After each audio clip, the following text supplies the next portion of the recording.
Hello everyone, welcome to our YouTube channel Genesis Edusion. तो जैसा कि मैंने वादा किया था कि WBPSC के द्वारा एग्जाम जो होता है क्लर्कशिप और मिसलेनियस, तो उस एग्जाम से पहले जितने भी प्रीवियस ईयर क्वेश्चन है हम उसको इस चैनल में क्या करेंगे, डिस्कस करेंगे। तो मैंने क्या किया था, पहले रेशियो एंड प्रोपोर्शन के जितने भी क्वेश्चन आए तो वो हमने क्या किया था, डिस्कस किए थे 3 पार्ट में। ठीक है, अगर आपने वो वीडियो नहीं देखे हो तो चैनल पे पड़े हुए हैं, तो चैनल में जाके आप देख सकते हो वो वीडियो।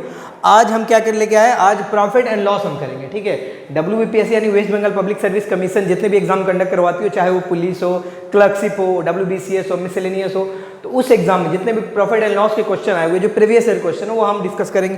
ठीक है, तो प्रॉफिट एंड लॉस का ये पहला पार्ट होगा। चलिए तो डायरेक्ट क्वेश्चन से हम स्टार्ट करते हैं। ओके, क्वेश्चन नंबर 1,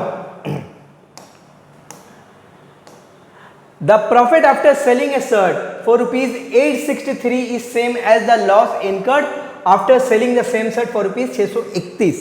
अब यहाँ बोलना ये चाह रहा है कि मेरा 2 सेलिंग प्राइस दिया हुआ है। ठीक है, बोल रहा है कि पहले मैं क्या कर रहा हूँ, SP1 में इसको ले रहा हूँ। पहले मैं किसी शर्ट को 863 में बेच रहा हूँ, तो 863 रुपीज़ में बेचने पर मुझे क्या हो रहा है, कुछ प्रॉफिट हो रहा है, नहीं पता मुझे कितना प्रॉफिट हो रहा है। फिर बोला अगर उसी शर्ट को अगर मैं 631 में बेचता हूँ तो 863 में बेचने पर जितना प्रॉफिट हुआ था 631 में बेचने पर उतना ही लॉस हो रहा है मुझे नहीं पता है कितना प्रॉफिट किया। तो मान लेता हूं मैं, लेट प्रॉफिट स्लैश लॉस, क्योंकि दोनों इक्वल है, इसको मैं x मान लेता हूं कि 100 रुपये प्रॉफिट हुआ 863 में बेचने पर। तो 863 में बेचने पर अगर प्रॉफिट मेरा 100 रुपये हुआ है तो 631 में बेचने पर मेरा लॉस कितना हुआ होगा, लॉस भी मेरा 631 ही हुआ। ठीक है, अब इधर से बताओ तो 863 में मैं बेच रहा हूँ किसी आर्टिकल को, तो 100 रुपये का प्रॉफिट हो रहा है, तो मेरा कॉस्ट प्राइस कितना होगा। ये बात में आप ध्यान रखना कि सेलिंग प्राइस में से अगर कॉस्ट प्राइस माइनस करूंगा तो मेरा प्रॉफिट आता है। ठीक है, तो SP माइनस अगर प्रॉफिट कर दूंगा तो मेरा क्या हो जाएगा, कॉस्ट प्राइस हो जाएगा। तो कॉस्ट प्राइस इक्वल टू मेरा क्या होगा, 863 माइनस का x। सिमिलरली लॉस कब होता है, जब मेरा CP SP से बड़ा हो, यानी कॉस्ट प्राइस सेलिंग प्राइस से बड़ा हो तो मेरा लॉस होता है मुझे। ठीक है, तो CP में से अगर तो CP इक्वल टू क्या हो जाएगा, SP प्लस लॉस हो जाएगा, यानी SP में अगर लॉस जोड़ दूंगा तो मेरा कॉस्ट प्राइस मिल जाएगा। ठीक है, तो यहाँ पे CP कितना होगा, कॉस्ट प्राइस का मतलब यहाँ पे लॉस x मानना पड़ेगा, मुझे लेना पड़ेगा। तो 631 प्लस x। अब देखो आर्टिकल तो मेरे पास एक ही शर्ट है मेरे पास, तो उसी शर्ट का कॉस्ट प्राइस इधर निकाल रहा हूँ तो 863 माइनस x आ रहा है, जबकि इधर निकाल रहा हूँ तो 631 प्लस x है, इसका मतलब दोनों इक्वल होगा। तो इक्वल कर लो, 863 माइनस x इक्वल टू होगा आपका 631 प्लस का x होगा। ठीक है, x को उधर ले जाओ तो माइनस x प्लस x उधर हो, कितना हो जाएगा, 2x हो जाएगा। 863 माइनस कर लो 631 का। ठीक है, माइनस करो, 3 में से 1 जाएगा 2, 6 में से 3 जाएगा 3, 8 में से 6 जाएगा 2, 232 आया। 2x इक्वल टू, तो x इक्वल टू 2 से डिवाइड करो, 116 आ जाएगा। ठीक है, इसका मतलब 863 में बेचने पर 116 रुपये का प्रॉफिट हुआ, जबकि 631 में बेचने पर 116 रुपये का मुझे क्या हुआ है, लॉस हुआ है। मुझसे क्या पूछ रहा है, कॉस्ट प्राइस कितनी है। तो कॉस्ट प्राइस क्या है, यह है, इसमें x का वैल्यू पुट कर दो, या इसमें भी x का वैल्यू पुट कर सकते हो, इसी में करते हैं। तो CP इक्वल टू कितना है, 631 प्लस x का मतलब 116 है, 6 1 7 4 7 447 मेरा आंसर होगा, जो कि है ऑप्शन नंबर A। ठीक है, उम्मीद करता हूँ ये समझ में आया होगा आपको। नेक्स्ट क्वेश्चन नंबर 2 देखते हैं।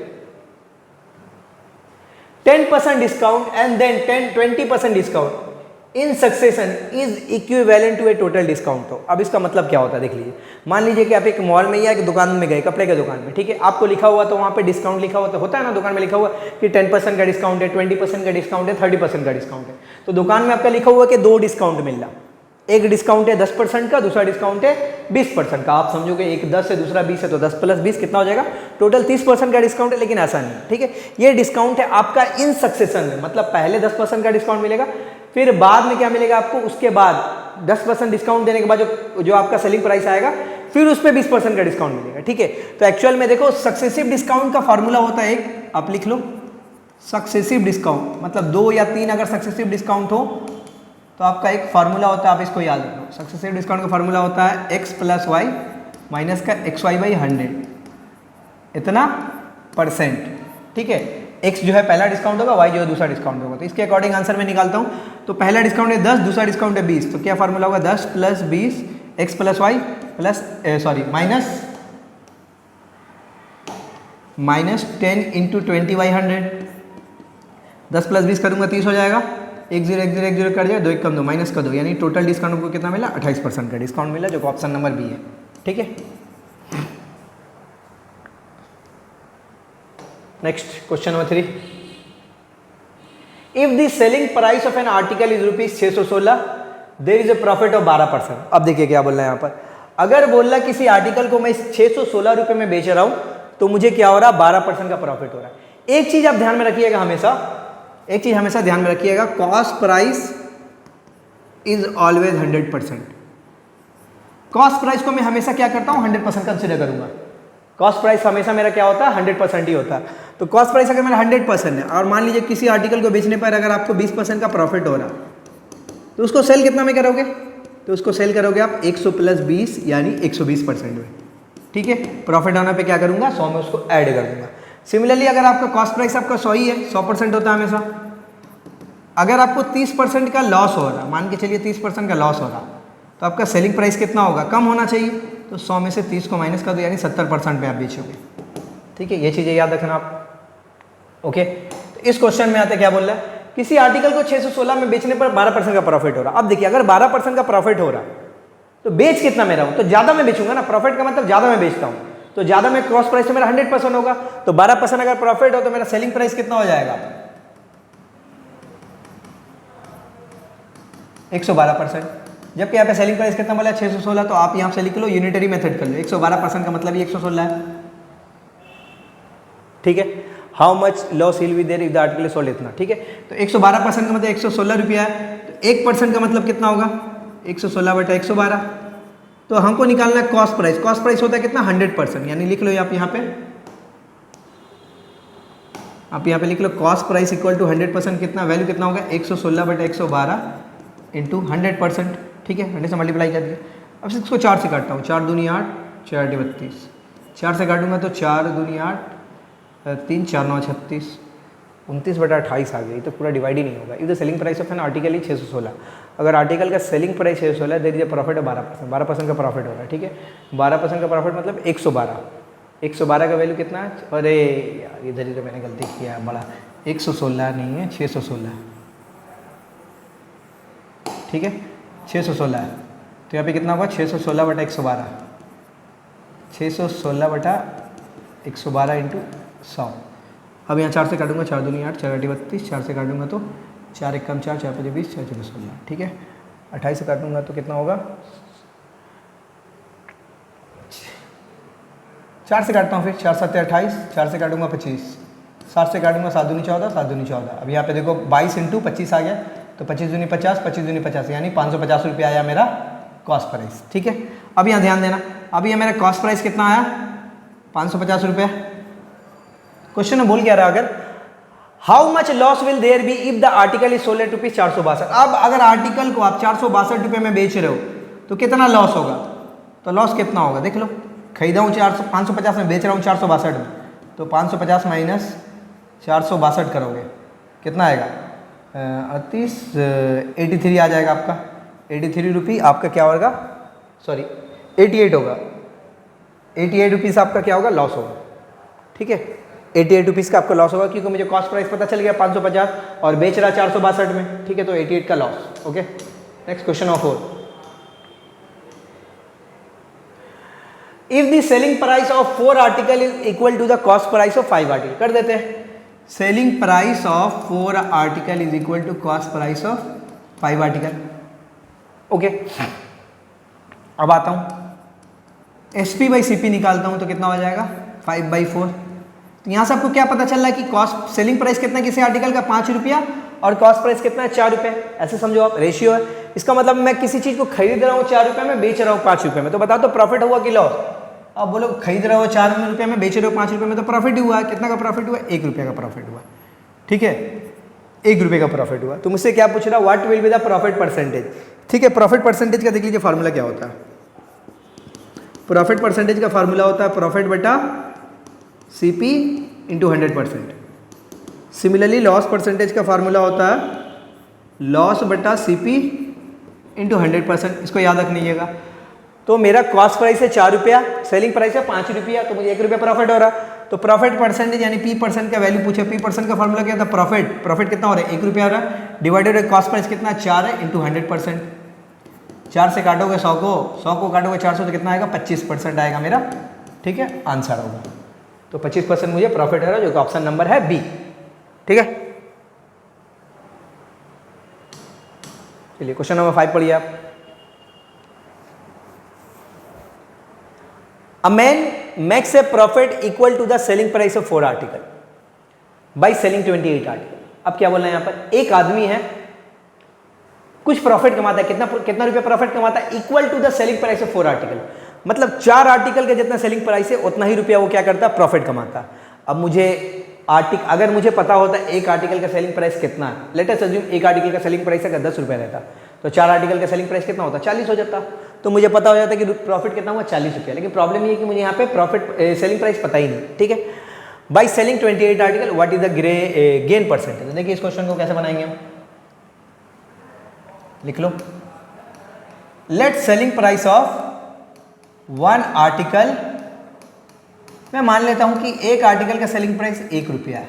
आर्टिकल का मतलब होता है सामान होता है, ठीक है। एक आर्टिकल का, एक सामान का, कोई भी सामान है मेरा, उसका सेलिंग प्राइस कितना है, मेरा 1 रुपया ही है, ठीक है। मुझे क्या बोला कि प्रॉफिट कितना हो रहा है, 4 आर्टिकल का सेलिंग प्राइस जितना है उतना ही प्रॉफिट हो रहा है। तो एक आर्टिकल का सेलिंग प्राइस अगर 1 रुपया है तो 4 आर्टिकल का सेलिंग प्राइस कितना होगा, 4 होगा। इसका मतलब मेरा जो प्रॉफिट कितना है, प्रॉफिट 4 रुपया है, ठीक है। एक आर्टिकल का सेलिंग प्राइस 1 होगा तो 4 आर्टिकल का सेलिंग प्राइस 4 रुपया होगा, तो प्रॉफिट 4 रुपया हो गया। बाय सेलिंग 28 आर्टिकल, ठीक है। अब 28 आर्टिकल का सेलिंग प्राइस कितना होगा, 28 आर्टिकल का सेलिंग प्राइस कितना होगा, 28 रुपया ही होगा, ठीक है। 28 आर्टिकल का सेलिंग प्राइस कितना होगा, 28 रुपया होगा। नेक्स्ट, अब ध्यान दीजिए यहाँ पे, किसी आर्टिकल को मैंने 28 रुपये में बेचा है, सेलिंग प्राइस का मतलब सेल करना होता है ना, किसी आर्टिकल को मैंने 28 रुपीज़ में बेचा है तो मुझे क्या हो रहा है, 4 रुपये का प्रॉफिट हो रहा है। इसका मतलब मैंने खरीदा कितना में था, तो खरीदूंगा मैं कमी में खरीदूंगा ना, खरीदूंगा कितना में, 28 माइनस 4, यानी उसको मैंने 24 रुपये में खरीदा था, तभी ना भैया 4 रुपये का प्रॉफिट हुआ मुझे, ठीक है। 24 रुपये में खरीदा, 4 रुपये का प्रॉफिट हुआ, बेच दिया 28 में। हमसे पूछ रहा what is the gain percentage, gain का मतलब होता है प्रॉफिट परसेंट, ठीक है। तो प्रॉफिट परसेंटेज का फॉर्मूला जस्ट अभी मैंने लिखा है, होता है क्या, प्रॉफिट कितना हुआ, 4 हुआ, डिवाइडेड बाई सीपी, सीपी कितना है मेरा 24 है, इंटू 100%। 4 से काटोगे 4 कम 4, 4 6 का 24, 1/6 का मतलब होता है आपका 16 इंटू बाई 3%, आपका आंसर होगा। आपको ये नहीं समझ में आया तो आप डायरेक्ट इसको कन्वर्ट कर लीजिएगा, 100/6 है, आप कन्वर्ट करोगे अगर 100/6 को डिवाइड करोगे, 6 कम 6 4 0, 6 6 का 36, ठीक है। तो कितना होगा 16 से ही 4/6, 4/6 कट के 2/3 हो जाएगा, इतना परसेंट, ठीक है। या अगर आपको परसेंटेज है, अगर आप एक बार परसेंटेज टेबल देख लोगे तो परसेंटेज टेबल में पता होना चाहिए आपको 1/6 का मतलब होता है 16 इंटू बाई 3%, ठीक है। Next question number 6, if a buyer gets a discount of 10% and 20% respectively. एक खरीदार है, बायर का मतलब होता है खरीदने वाला, एक खरीदार है, उसको 2 डिस्काउंट मिलता है, एक 10% का, दूसरा 20% का respectively. How much discount did he get, ये क्वेश्चन तो हो चुका है शायद ना, उसको टोटल कितना परसेंट का डिस्काउंट मिलता है, 2 डिस्काउंट मिल रहा है, एक 10% का मिल रहा है, एक 20% का डिस्काउंट मिल रहा है, ठीक है। Respectively how much discount did he get, तो टोटल देखो ये यहाँ पे सक्सेसिव का बात हो रहा है, मतलब एक बायर है ना, उसको 2 सक्सेसिव डिस्काउंट मिला है, एक 10% का, दूसरा 20% का, तो एक्चुअल में उसको कितना, देखो एक्चुअल में डिस्काउंट कितना होगा, 30 नहीं होगा। सक्सेसिव का मतलब फार्मूला क्या था मेरा, x + y माइनस xy/100, ठीक है। x का मतलब यहाँ पे 10 ले लो, y का मतलब यहाँ पे 20 ले लो, 10 + 20 माइनस 10 इंटू 20/100, 0 0 0 0, तो 10 + 20 30, 30 माइनस का 2 कितना हो गया, एक्चुअल में उसको डिस्काउंट कितना मिल रहा है, 28% का मिल रहा है, ठीक है। एक्चुअल में डिस्काउंट मिल रहा है 28% का, okay. Next question number 7, a shopkeeper allows discount of 10% to his customer and still gains 20% in cost. अब यहाँ पे क्या बोल रहा है कि एक दुकानदार है, ठीक है, एक दुकानदार क्या करता है 10% का डिस्काउंट देता है, और 10% का डिस्काउंट देने के बाद भी उसको 20% का प्रॉफिट हो रहा है, 10% का डिस्काउंट देने के बाद भी उसको 20% का प्रॉफिट हो रहा। अभी मुझसे क्या बोला, mark price of the article, article का मार्क प्राइस पूछ रहा, विच कॉस्ट ₹450। अगर आर्टिकल का कॉस्ट प्राइस 450 रुपया है तो आर्टिकल का मार्क प्राइस कितना ये पूछ रहा।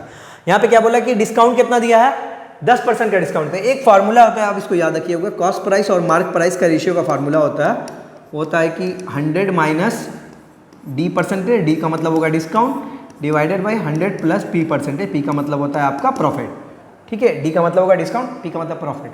तो सीपी और एमपी का मैं इधर रेशियो लिख रहा हूँ। ठीक है, सीपी और एमपी का रेशियो का फार्मूला क्या होता है, 100 माइनस का डिस्काउंट, ठीक है, 100 माइनस का डिस्काउंट कितना आपका 10% का डिस्काउंट है। ठीक है, दोनों परसेंटेज ले सकते हो। और एमपी कितना होगा 100% प्लस 20% का प्रॉफिट हो रहा, तो ये क्या हो गया, दोनों का रेशियो हो गया। तो ये कितना हो जाएगा 90 होगा, 120% होगा। ये परसेंटेज कैंसिल आउट होगा, 0 0 काटोगे, 3 से काटोगे, 3 3 जा 9, 3 4 जा 12, यानी मेरा कॉस्ट प्राइस और मार्क प्राइस कितना आ गया 3:4 आया। मेरा कॉस्ट प्राइस कितना 3 यूनिट है, मार्क प्राइस कितना 4 यूनिट है। अब हमसे क्या बोला कि कॉस्ट प्राइस 450 रुपया, तो मार्क प्राइस कितना होगा। यहाँ देखिए ध्यान से, कॉस्ट प्राइस कितना 3 यूनिट है, जबकि कॉस्ट प्राइस दिया हुआ 450 रुपया। तो मैं बोल सकता हूँ 3 यूनिट का मतलब 450 रुपीज़ होगा। 1 यूनिट का मतलब कितना होगा, ये यूनिट 3 मेथड पता होगा, 1 यूनिट का वैल्यू कम होना चाहिए, तो कम के लिए 450 बाई 3 रुपया होगा। मुझसे पूछ रहा है कि मार्क प्राइस कितना, मार्क प्राइस यहाँ पे कितना दिख रहा है 4 यूनिट है, तो यहाँ पे लिखो मार्क प्राइस यानी 4 यूनिट का वैल्यू कितना होगा 450 बाई 3 इंटू 4, 3 से काटोगे कितना आएगा 3 कम 3, 3 5 15, 15 चौके 60, यानी 600 रुपया हो जाएगा आंसर। ठीक है, जो कि ऑप्शन नंबर आपका ए। ठीक है, देखिए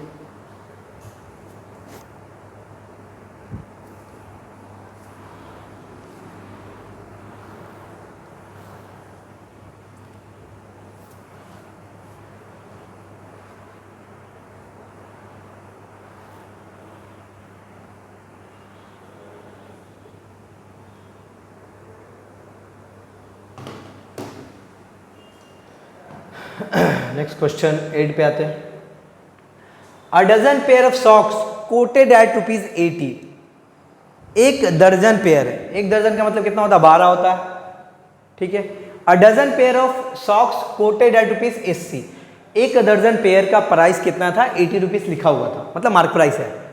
are available at a discount of 10%। अब वो जो सॉक्स थे ना, वो मोजे जो थे ना 10% डिस्काउंट पर अवेलेबल थे, मतलब उन पर 10% डिस्काउंट मिल रहा था। ठीक है, तो प्राइस कितना 80 रुपया है, 80 पे क्या करो 10% डिस्काउंट मिला था, 10% डिस्काउंट निकाल दो, 1010 यानी 8 रुपये डिस्काउंट मिल रहे थे। तो सेलिंग प्राइस कितना होगा 80 रुपये है, उसमें 8 रुपये डिस्काउंट दे रहे हो, तो इसका मतलब 72 रुपीज़ पे सेल हो रहे थे। फिर क्या बोला, how many pair of socks can be bought for ₹24। 24 रुपये में कितना पेयर ऑफ सॉक्स मिल सकता है। ठीक है, देखो 12 डजन का प्राइस कितना है, 12 डजन का प्राइस 80 था, लेकिन 10% डिस्काउंट मिला 72 हो गया। ठीक है, अब मुझे बोला कि 24 रुपये में कितना डजन मिलेगा, तो यहाँ पे उल्टा आता हूँ, मैं देखता हूँ 72 रुपीज़ में मुझे कितने सॉक्स मिल रहे हैं, 12 डजन सॉक्स मिल रहे हैं, 12 डजन सॉक्स मिल रहे हैं। ठीक है, 72 रुपीज़ में कितने सॉक्स मिल रहा है 12 डजन मिल रहे हैं। तो आप ये निकाल लो कि 1 रुपया में कितना सॉक्स मिलेगा, तब मुझे 12/72 डजन। ठीक है, लेकिन मुझसे क्या पूछा है कि 24 रुपीज़ में कितना सॉक्स मिलेंगे, तो लिख लो 1 रुपये में इतना मिलेंगे, तो 24 रुपीज़ में कितना मिलेंगे, तो 24 से मल्टीप्लाई कर देंगे, 12 × 72 डिवाइडेड इंटू 24 डजन इतना ही मिलेंगे। कर लो 12 6 जा 6 4 जा, इसका मतलब 24 रुपये में 4 डजन ही आपको सॉक्स मिलेंगे, जो कि ऑप्शन नंबर ए। ओके, ठीक है, नेक्स्ट आते हैं क्वेश्चन नंबर 9 पे। देखिए, Gopal bought a cellphone and sold it to Ram at 10% profit. Gopal ने एक सेलफोन यानी एक मोबाइल खरीदा, उसको राम को बेच दिया 10% प्रॉफिट पे। ठीक है, यहाँ पे लिखता हूँ मैं गोपाल, यहाँ पे मैं लिखता हूँ Ram. Let us assume Gopal ने 100 रुपये में फ़ोन खरीदा, 100 रुपये में मान लेता हूँ, अज्यूम करता हूँ। लेट अस अज्यूम गोपाल ने 100 रुपये में फ़ोन खरीदा और राम को 10% प्रॉफिट पे बेचा। अब 100 का 10% निकालोगे 10 ही आएगा, इसका मतलब राम को बेचा कितना पे 110 पे बेचा। गोपाल ने 100 रुपये में फ़ोन खरीदा, 10% प्रॉफिट पे बेचा, तो 100 का 10% निकालोगे तो 10 रुपये ही आएगा, तो 10 रुपये प्रॉफिट हो, इसका मतलब 110 पे क्या किया, राम को बेच दिया। ठीक है, अब क्या होता है देखो, then Ram wanted to sell it back to Gopal. अब क्या कर रहा है, राम गोपाल को वापस बेचना चाह रहा है। राम क्या चाह रहा है कि गोपाल क्या करे, ये फ़ोन वापस खरीद ले एट 10% लॉस। और राम क्या है 10% लॉस पे बेचने के लिए भी तैयार है। राम बोला भैया अब हमको फोन नहीं चाहिए, फोन में मान लो कोई दिक्कत उक्कत होगा, ठीक है, बोला भैया लॉस में भी ले लो, जाओ, मुझे 10% लॉस होगा कोई प्रॉब्लम, लेकिन अपना फोन वापस ले जाओ, ठीक है। तो राम खरीदा कितना में था 110 रुपया में। 110 रुपया पे अगर 10% लॉस हो रहा तो 10% निकालोगे 110 का कितना आएगा, यानी राम को 11 रुपये का लॉस होगा। तो राम खरीदा 110 रुपया में, राम को 11 रुपये का लॉस हो रहा, तो राम बेचेगा कितना में, 110 में से 11 घटा दो, यानी राम बेचेगा 99 रुपये में, ठीक है। राम बेचेगा 99 रुपये में, तो 99 रुपीज में खरीदेगा कौन, गोपाल खरीदेगा ना, ठीक है, गोपाल खरीद लेगा। 10% का लॉस पे राम क्या करेगा, बेच देगा। तो 110 का 10% निकालोगे 11 आएगा, यानी 99 में राम क्या करेगा, गोपाल को फिर से फोन बेच देगा जो खरीदा था, जो उससे 110 रुपये मोबाइल खरीदा था उसको क्या करेगा 99 में वापस बेच दिया। What will be the गोपाल्स position if he agreed. अब बोला कि अगर गोपाल फोन खरीदने के लिए अग्री हो जाता तो गोपाल की पोजीशन क्या होगी, मतलब गोपाल को क्या प्रॉफिट होगा या लॉस होगा, ठीक है। देखो गोपाल को बोला यार neither loss nor profit gain, ना तो गोपाल को प्रॉफिट होगा ना लॉस होगा, बोला लॉस होगा 1% का, गेन होगा। अब यहाँ पे ध्यान से देखो, मोबाइल को गोपाल ने खरीदा कितने में था, ठीक है, खरीदा कितने में था 100 रुपये में। अब वापस मोबाइल को कितना रुपये में खरीद रहा है, 99 रुपये में खरीद रहा है। मोबाइल को गोपाल ने खरीदा कितने में था 100 रुपये में, ठीक है। रुको वहाँ से 11 हुआ, हाँ वहाँ से, हाँ मोबाइल को गोपाल ने खरीदा कितने में 100 में, ठीक है पहले, फिर वापस आराम से कितना में खरीदा 99 रुपीज में, तो इसका 1 रुपये का प्रॉफिट ही हुआ ना। तो गोपाल का क्या हुआ, गोपाल का क्या हुआ, प्रॉफिट हुआ 1 रुपये का, ठीक है। अब 1 रुपये का प्रॉफिट हुआ गोपाल का किस पे, 100 पे ना, ठीक है। तो 100% पे कितना होगा, यानी परसेंटेज में कन्वर्ट कर लो, यानी 1% का गोपाल को प्रॉफिट हुआ। 1% का प्रॉफिट बोलो या 1% का गेन बोलो, ठीक है। देखो गोपाल ने क्या किया था, 100 में फोन बेच दिया था, फिर वापस 99 में खरीदा, तो 99 में खरीदा तो 1 रुपये का उसको लाभ ही हुआ ना, प्रॉफिट हुआ। तो 1 रुपये का प्रॉफिट हुआ 100 पे ही ना, ठीक है। तो 100% कितना हुआ, वही हो गया 1% हो गया। क्वेश्चन नंबर 10, ठीक है, देखते हैं। A fruit seller bought 11 apple for ₹10। एक फ्रूट सेलर है, एक फल बेचने वाला, 11 एप्पल खरीदता है 10 रुपये में, ठीक है। 11 एप्पल को 10 रुपये में खरीदता है, एंड सोल्ड 10 एप्पल फॉर 11। और बेचते वक्त क्या करता है, एक देखिए एक फ्रूट सेलर है, खरीदते वक्त 11 एप्पल खरीदा 10 रुपये में, बेचते वक्त 10 एप्पल को 11 में बेच दे रहा है, ठीक है। तो उससे पूछा जा रहा है कि उसको कितना % का लॉस या कितना % का प्रॉफिट हुआ, बताइए। देखिए 2 तरीके होते हैं, मैं दोनों बता देता हूँ, ठीक है। पहले देखो खरीदते वक्त क्या है, 11 एप्पल्स खरीद रहा है 10 रुपये में, ठीक है। और बेचते वक्त क्या करेगा, 10 एप्पल्स को बेच रहा 11 रुपये में। तो मुझसे पूछा जा रहा है कितना % प्रॉफिट, कितना % का लॉस हो रहा। अब यहां ध्यान से देखना, खरीदते वक्त 11 एप्पल खरीदा 10 रुपये में। अब ये देखो ना, ये ना क्वांटिटी नहीं बता रहा कितना खरीदा, ये रेट है। कहीं पे अगर हम बाजार जाते हैं, बाजार में कोई चीज़ का अगर रेट पूछते हैं, मतलब मान लो कि सेब है, केले, एप्पल से मान लो, ठीक है, एप्पल में हम खरीदने गए तो हम पूछते हैं ना कि जो एप्पल बेचने वाला जो फ्रूट सेलर है, पूछते कि कितने के दिए, तो वो बोलता है कि 5 लीजिएगा तो 100 रुपये देना पड़ेगा, या 4 लीजिएगा तो 80 रुपये देना पड़ेगा, ऐसे बोलता है। तो वो रेट होता है, मतलब 4 खरीदने पर मुझे 80 रुपये देना पड़ेगा। अब मेरी मर्जी, मैं 4 खरीदूँ, 8 खरीदूँ, 12 खरीदूँ, 20 खरीदूँ, वो रेट है। 4 लोगे तो 80 देना पड़ेगा, ठीक है। अगर 8 लोगे तो उस हिसाब से 160 देना पड़ेगा, ठीक है। या अगर 10 लोगे तो उस हिसाब से कितना देना पड़ेगा, 200 रुपये देना पड़ेगा। तो वो रेट होता है। तो खरीद रहा है 11 एप्पल का रेट है 10 रुपया, और बेच रहा है 10 एप्पल का रेट 11 रुपये। तो मुझे पता नहीं है कितना क्वांटिटी खरीदा है। और दूसरी बात क्या होती है कि जितना खरीदेगा उतना ही बेचेगा ना। अब फ्रूट सेलर है, वो थोड़ी ना अपना पर्सनल क्या खाने के लिए लेके आ रहा। इसका मतलब अगर मैं 10 रुपये में 10 मैंगो खरीदा हूं तो 10 बेचूंगा, या 10 एप्पल खरीदूं तो पूरा का पूरा 10 बेचूंगा। तो बोलने का मतलब ये कि जितना क्वांटिटी में खरीदूंगा उतना ही क्वांटिटी में सेल करूंगा। तो मेरा क्या होगा, कॉस्ट प्राइस और सेलिंग प्राइस दोनों का क्वांटिटी मेरा सेम होना पड़ेगा, जबकि यहाँ पे दोनों सेम है नहीं। यहाँ पे 11 एप्पल है, यहाँ पे 10 एप्पल है, सेम नहीं है, ठीक है। तो दोनों को सेम बनाओ। सेम बनाने के लिए क्या करो, एलसीएम ले लो। एलसीएम ऑफ 11,10 लोगे तो 11 × 10 कुछ भी कॉमन नहीं, 110 आएगा। मतलब दोनों को 110 बनाना पड़ेगा। अब 11 को 110 बनाने के लिए क्या करो, 10 से मल्टीप्लाई करो, इधर करोगे तो इधर भी करो। 10 को 110 बनाने के 11 से मल्टीप्लाई करो तो इधर भी करो, तो इधर करेंगे देखिए कितना आया, 100 रुपये आया। इधर करेंगे तो कितना, 121 रुपये आया। अब यहाँ पे ध्यान देना, ठीक है। 11 इंटू 10 मतलब 110 एप्पल का, ठीक है। 11 इंटू 10 110 एप्पल्स। ध्यान दीजिए यहाँ पे 110 एप्पल्स को मैं खरीद रहा हूँ 100 रुपये में, जबकि 110 एप्पल्स को मैं बेच दे रहा हूँ 121 रुपये। अब हुआ क्वांटिटी इक्वल, अब क्वेश्चन मेरा आसान हो गया। 110 एप्पल को खरीद रहा हूँ 100 रुपये में, बेच रहा हूँ 121 रुपये में, तो मुझे प्रॉफिट हो रहा है। कितना का प्रॉफिट हो रहा है? 21 रुपये प्रॉफिट हो रहा है। अब 21 रुपये प्रॉफिट हो रहा है, मुझे 100 पर ही हो रहा है, तो इसीलिए मैं बोल सकता हूँ कि 21%। ये इसको देख लो, सीख लो। 21 रुपये प्रॉफिट हो रहा है किस पर? 100 रुपये पे। तो परसेंट पे कन्वर्ट करना, तो मतलब 100% से मल्टीप्लाई कर दो, इसका मतलब 21% का मुझे क्या हुआ? प्रॉफिट हुआ। ठीक है, ये आंसर। ओके, अब इसका दूसरा तरीका भी देख लो, दूसरा आसान तरीका है। 11 एप्पल को खरीद रहा 10 रुपये में, 10 एप्पल को बेच रहा है 11 रुपये में, ठीक है। तो इसका तरीका क्या होता है? इसको कहते हैं क्रॉस मल्टीप्लिकेशन। क्रॉस मल्टीप्लिकेशन में नीचे से ऐसे ऊपर मल्टीप्लाई करो और इसको इससे मल्टीप्लाई करो, ठीक है। तो 10 को 10 से मल्टीप्लाई करेंगे कितना आएगा? 100 आएगा। 11 को 11 से मल्टीप्लाई करेंगे 121 आएगा। ये हमारा है CP, ये हमारा है SP। मतलब खरीद रहा हूँ 100 रुपये में, बेच रहा हूँ 121 रुपये में, तो प्रॉफिट हो रहा है। कितना का प्रॉफिट हो रहा है? 21 का प्रॉफिट हो रहा है। तो 100 पे ही हो रहा है, तो 21% मैं बोल सकता हूँ 21% का प्रॉफिट हो रहा है, जबकि ऑप्शन नंबर डी है, ठीक है। ऑप्शन नंबर डी है, ठीक है। तो पार्ट 1 में इतने ही क्वेश्चन थे। ये हमने जो भी क्वेश्चन किए, ये प्रॉफिट एंड लॉस का पार्ट 1 होगा, ठीक है। बाकी के जो भी नेक्स्ट क्वेश्चन होंगे, जो अच्छे अच्छे बेहतरीन क्वेश्चन होंगे, हम उसको पार्ट 2 में करेंगे, ठीक है। अगर आपको ये वीडियो पसंद आए तो वीडियो को जरूर लाइक करना और चैनल को सब्सक्राइब कर लेना, ठीक है। चलिए मिलते हैं नेक्स्ट क्लास में।